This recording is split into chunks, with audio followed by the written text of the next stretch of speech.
Ассаламу алейкум рахматулла баракатух. 19 май 2021 жыл. Биз Баткен боюнча видеоролик чыгарганбыз. Ушу Баткен областындагы жабыртаткан үй бүлөлөргө жардам беребиз акчалай деп. Азыркы учурда бизге 76 миң акча түшкөн. Анан биз соц тармактардан көп маалыматтарды алып, башка адамдар менен да кеңешип, сүйлөшүп, билген адамдар менен ушундай иштерди алып бардык. Анан азыркы учурда ал жакка Кара Көлдөн Баткенге элине жардам беребиз деп 76 миң сом менен барыш бул өтө аз сумма болуп атат.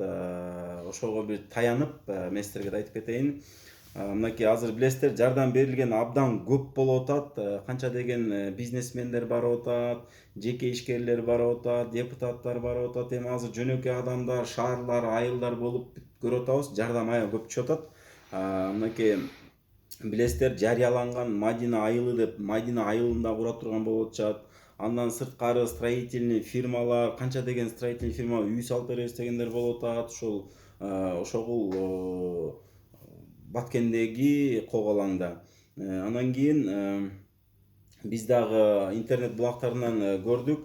Политика KG, Спутник KG деген соц тармактардан ошол биздин президентибиз Садыр Жапаров ошол 36 адам өлгөн, ошо 36 адамдын үй бүлөсүнө 1 миллион сомдон акча жардам берилет деп дагы айтышыптыр. Бул дагы абдан чоң жардам. Андан сырткары Реджеп Эрдоган, Турциянын президенти дагы чоң жардамдарды беребиз деп ушул Баткен областына особый статус беребиз деп атышат. Негизи жардам аябай көп баратат.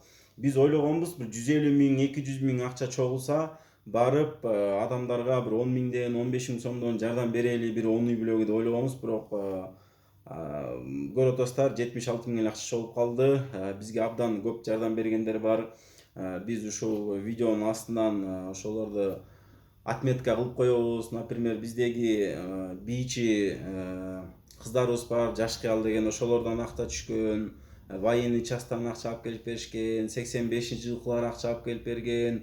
Кыскасы айтып берсем, аябай көп Америкадан акча салгандар болгон, жардам берип коелу деп берген адамдар көп, бирок сумма азыраак чогулуп калды. Ошондуктан биз азыркы учурда ошол Баткен эмес, Баткенге азыркы эле айтып кеттим, көп жардам түштү деп. Биз билесиздер, айырлуу катмарда жашаган жетим-жесирлерге үй куруп атканбыз. Жерин алып, проекттер түзүп, Кудай буйрса иш баштайлы деп бизге бир чоңураак спонсор жок болуп аткан. Андыктан ушул акчаны Кудай буйрса ошол кризистик борборго жумшайлы деп азыр чечим чыгарып атабыз. Анткени Баткенге 76 миң менен акча менен барыш бул өтө кыйын, өтө аз сумма. Баардыгыңыздар туура түшүнөт болуш керек деп ишенебиз. Садакаңыздарды Аллах кабыл кылсын. Да баса белгилеп коеюн, кризистик борборго берилген бул садака жария болуп айтылат. Садака жарияны мен түшүндүрүп кетейин. Садаканын садакатул жария деп коет. Садака, например, бирөөгө бир нан алып берсең, ал сооп болуп жазылат.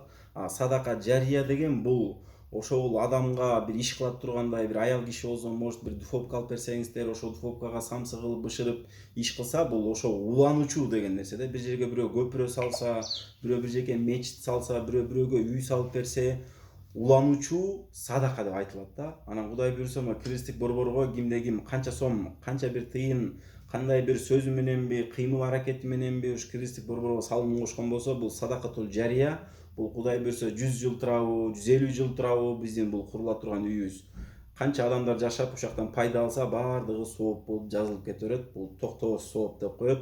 Ошондуктан баардыгыңыздардын садакаңыздарды Аллах кабыл кылсын, үй бүлөңүздөргө тынччылык берсин, аманчылык берсин. Кудай буйрса ушул акча кайсы тарапка кандай кетип атат, баардыгын видеолор менен көрсөтүп, отчетун берип турабыз иншаллах. Ассаламу алейкум рахматуллахи баракатух.